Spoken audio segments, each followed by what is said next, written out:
আগমন।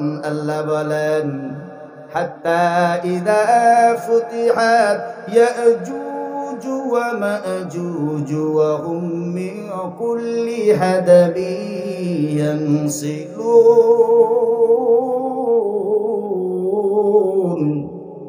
সূরা আম্বিয়া আল্লাহ বললেন ততক্ষণ পর্যন্ত কিয়ামত সংঘটিত হবে না যতক্ষণ পর্যন্ত ইয়াজুজ মাজুজের আগমন হবে। আমার ভাইয়েরা, ইয়াজুজ মাজুজকে একদিন বন্ধন মুক্ত করে দেওয়া হবে। তারা প্রত্যেকে উঁচু জায়গা থেকে দুনিয়ার জমিনে আসবে। এরা কারা? ইয়াজুজ মাজুজ এরা কারা? এরা হল আদমের বংশধর। আদম আলাইহিস সালামের বংশধর হযরতে নূহ আলাইহিস সালাম। নাম শুনছেন? প্রথম রাসূল হযরতে নূহ আলাইহিস সালামের সন্তান ইয়াফাসের সন্তান হলো ইয়াজুজ মাজুজ।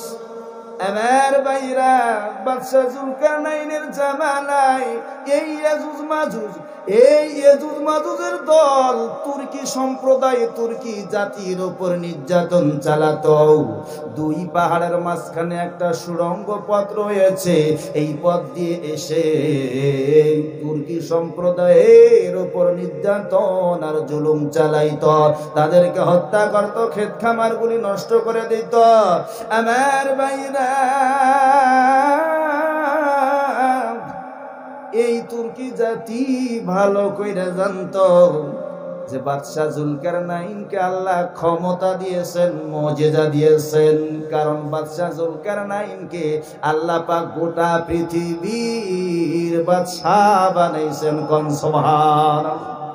এই পৃথিবীর মধ্যে চারজন বাদশা ছিল যাদের গোটা পৃথিবীর রাজত্ব ছিল। মারহাবা কোন? তার মধ্যে দুইজন হলো কাফের আর দুইজন মুসলমান। কাফের দুইজন ছিল, একজন হলো বাদশা বুখতানাসার আর একজন হলো বাদশা নমরুদ। মুসলমান যে দুইজন ছিল, একজন হলো হযরতে সুলাইমান আলাইহিস সালাম। সুবহানাল্লাহ। আর একজন হলো বাদশা জুলকারনাইন। আমার বন্ধুগণ, এই তুর্কি জাতির উপরে ইয়াজুজ মাজুজ জুলুম করত, নির্যাতন করত। গোটা দুনিয়ার জমিনে আজকে মুসলমানেরা ইজ্জতের শিকার। কথা বলেন ঠিক না বেজি? গোটা দুনিয়ার জমিন আজকে মুসলমানেরা মার খায়। বন্ধু, আফগানিস্তানে মুসলমান মার খায়, সিরিয়ায় মুসলমান মার খায়। এরপরে বাইতুল মুকদ্দাস আপনারা অনেকেই ভিডিওর মধ্যে দেখেছেন, ফিলিস্তিনের জমিনে মুসলমানদেরকে মেরে মেরে ফিলিস্তিনটা মরুভূমি বানায়া দিছে। মুসলমানদের মারা হচ্ছে। এমন একটা সময় ছিল বাংলাদেশের পার্শ্ববর্তী দেশ বার্মা, এই জায়গার মধ্যে মুসলমান গুলারে জিন্দা জ্বালানো হয়েছে। কথা বলেন ঠিক না বেঠে? মুসলমানদেরকে জিন্দা আগুনের মধ্যে জ্বালানো হয়েছে। মুসলমান মা বোনদেরকে ইজ্জত নষ্ট করা হয়েছে। শুধু তাই নয়, বাংলার জমিনে এক শ্রেণীর শাসক মাজলুম আলেমের প্রতি জুলুম করেছে। কথা বলেন ঠিক না বেঠে? বিনা কারণে, বিনা দোষে, বিনা অপরাধে গ্রেফতার করে জেলখানার মধ্যে ভরাইছে। কথা ঠিক না বেঠে? তাদের অপরাধ কি ছিল? অপরাধ ছিল একটাই, কোরআনের হক কথা বলা। এখন যদি সুদখোরের বিরুদ্ধে কোরআন বলে, এটা তো আর আমি বলতেছি না, আল্লাহর কালামই পড়তেছে, তার কোথায় দোষ? হক কথা বলার কারণে আলেম ওলামাদেরকে গ্রেফতার করে জেলখানায় ভরালো। শুধু তাই নয়, আয়না ঘরে বন্দী করে রাখা হলো। কথা বলেন ঠিক না বেঠে? মাজলুম আলেমেরা অসহায় ভাবে আল্লাহর কাছে বিচার জানাইল, কান্না করলো। এক পর্যায়ে আল্লাহ পাক আলেমদের কান্না কবুল করলো, জালেম স্বৈরাচারকে বাংলার জমিন থেকে ভারতে ফেলাইলো। কথা ঠিক না বেঠে? আমার ভাইয়েরা, এই জন্য ক্ষমতা আজ আছে, কাল থাকবে না। তুইজ্জু মান তাশা ওয়া তুযিল্লু মান তাশা। কোন ক্ষমতা দেওয়ার মালিক কে? ইজ্জত দেওয়ার মালিক কে? আল্লাহ যদি ইজ্জত দেয়, কোন জনগণ ঠেকাইতে পারবে? আমার আল্লামা দেলোয়ার হোসেন সাইদি, নাম শুনছেন? খুব সুন্দর কিন্তু তেনার কণ্ঠ এবং ওয়াজের তাফসীর। আমি ছোট থেকে, আপনারাও অনেকে ওয়াজ শোনেন তেনার, আমি কিন্তু ওনার ওয়াজ থেকেই বক্তা। তো তিনি একটি কথা বলেছিলেন, প্রায় কয়েকটা কথা বলেছিলেন, যে এমন একটা সময় আসবে যে সময় পালানোর জায়গা পাবা না। তেনার কাছে আল্লাহ পাকের ইলহাম নাজিল হতো, কথা ভবিষ্যৎবাণী করে গেছে, এখন তা হইতেছে। কথা ঠিক না ভাই? আমার ভাইরা, এই মাজলুম তুর্কি জাতি ইয়াজুজ মাজুজের অত্যাচারের শিকার। বন্ধুরে, বাদশা জুলকারনাইন দূরে সফর করে এসে, পূর্ব দিক থেকে সফর করে এসে এক জায়গার মধ্যে দাঁড়ালেন। তিনি দাঁড়াইয়া লক্ষ্য করলেন, দুই পাহাড়ের মধ্যবর্তী স্থানে একটা সুড়ঙ্গ পথ রয়েছে, আর কিছু লোক তেনার সামনে দাঁড়ায় আছে। লোকেরা বাদশা জুলকারনাইনকে ডেকে বললেন, আলু ইয়া যাল কারনাইনি ইন্না ইয়াজুজ ওয়া মা'জুজ মুফসিদুনা ফিল আরদি ফাহাল নাজআলু লাকা খরাজা। আল্লাহু আকবার। তুর্কি জাতি ডাক দিয়ে বললেন, হে বাদশা জুলকারনাইন, ইয়াজুজ মাজুজ দুনিয়ার মধ্যে ফাসাদ সৃষ্টি করতেছে, দাঙ্গামা সৃষ্টি করতেছে। ইয়াজুজ মাজুজ আমাদের প্রতি জুলুম করতেছে, আমাদের ক্ষেত খামার নষ্ট করে দিচ্ছে, আমাদেরকে হত্যা করতেছে। ও বাদশা জুলকারনাইন, ওই দুই পাহাড়ের মাঝখানে সুড়ঙ্গ পথটা আপনি যদি বন্ধ করে দেন, আমরা কথা দিলাম আপনার কর হিসেবে কিছু অর্থ দেব। মারহাবা গান। বাদশা জুলকারনাইন ডেকে বললেন, অর্থ আমার দরকার নাই, আল্লাহ আমারে যা দিয়েছে এটাই যথেষ্ট। তোমরা একটু সাহায্য করো লোহা তামা গলাইয়া। হযরতে বাদশা জুলকারনাইন তিনি নবী ছিলেন না ওলি ছিলেন? ওলি ছিলেন, নবী ছিলেন না। বাদশা জুলকারনাইন ওই দুই পাহাড়ের মাঝখানে সুড়ঙ্গ পথটা বন্ধ করে দিলেন। ইয়াজুজ মাজুজ আর আসতে পারে না। মারহাবা গান।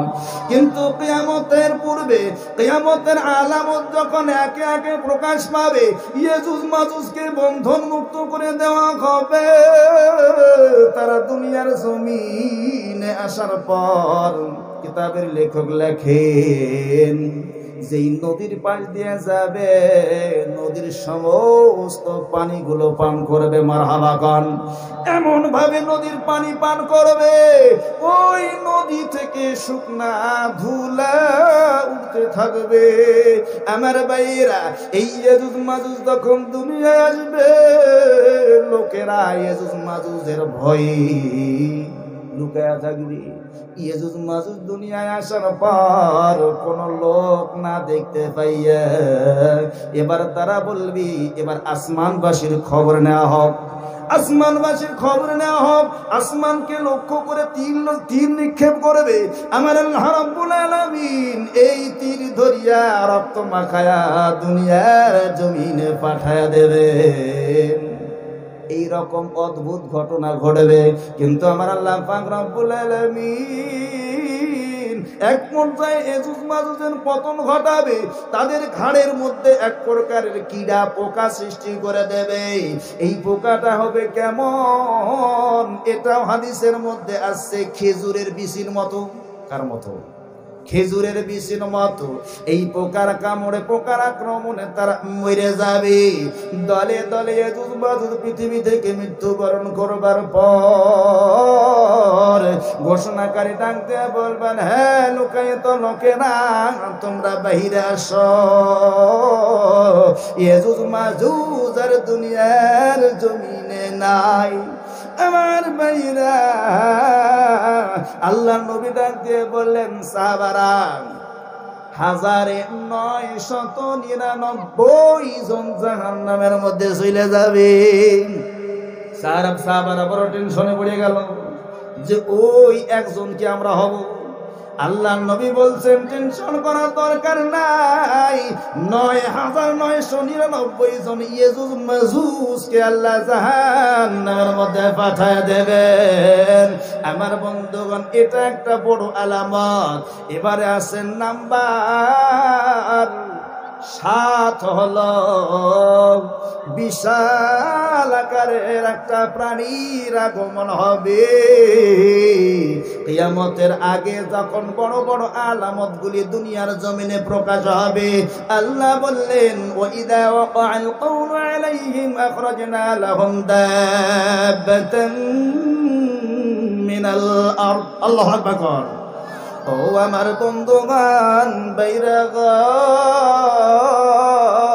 আল্লাহ বললেন কিয়ামত যখন নিকটে এসে যাবে, কিয়ামতের ঘটনা যখন ঘটবে, তার পূর্বে আমি আল্লাহ পাক রব্বুল আলামিন মাটির ভেতর থেকে এমন এক ভয়ঙ্কর প্রাণী বাহির করব, যে কিনা মানুষের সঙ্গে কথা বলবে। তার নাম হবে দাব্বাতুল আরদ। প্রাণীটি কেমন হবে?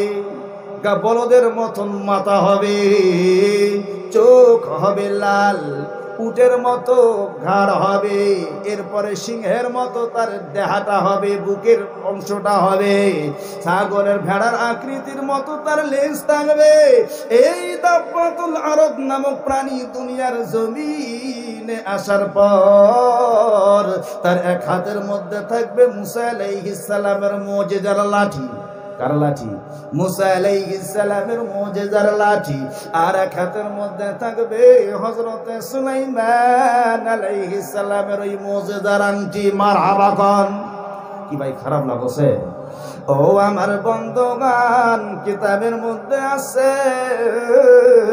মুসা আলাইহিস সালামের ওই লাঠি দিয়া মুমিনদের চেহারা উজ্জ্বল করে দেবে, আর সুলাইমান নবীর ওই আংটি দিয়া কাফেরদের নাকের মধ্যে মোহর বসায়া দেবে। এই চিহ্ন দেখে তারা একে অপরকে চিনতে পারবে, এমনকি খাবার সময় তারা সম্বোধন করে ডাকবে, তুমি কাফের, তুমি মুসলমান, তুমি মুমিন। ও আমার বন্ধুগণ, বাইরাগ এই দাব্বাতুল আরদ নামক ভয়ঙ্কর প্রাণী আল্লাহ দুনিয়ার জমিনের মধ্যে নিয়ে আসবেন। কয়টা আলামত হলো? কয়টা? ৭টা। একটু জিকির করেন লা ইলাহা, জোরে জোরে লা ইলাহা ইল্লাল্লাহ, কালিমা লা ইলাহা।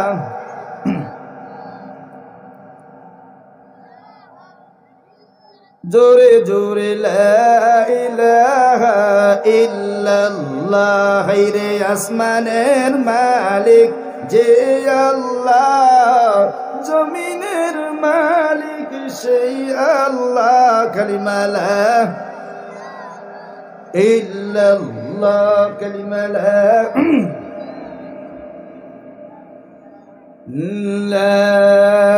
ইলাহা ইল্লাল্লাহ মুহাম্মাদুর রাসূলুল্লাহ।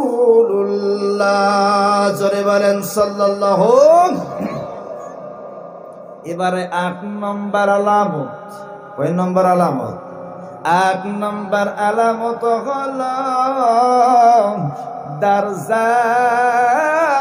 দাজ্জালের আবির্ভাব।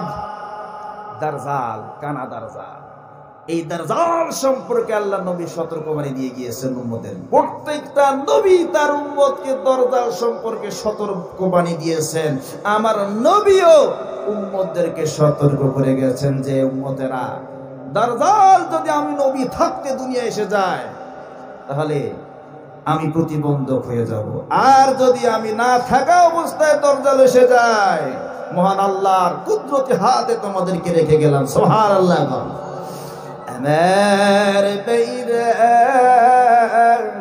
এই কানা দাজ্জাল দুনিয়ার মধ্যে আসবে।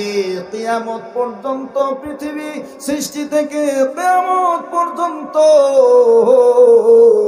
দাজ্জালের চেয়ে আর বড় কোনো ফিতনা নাই। ও আমার বন্ধুগণ বাইরা গো,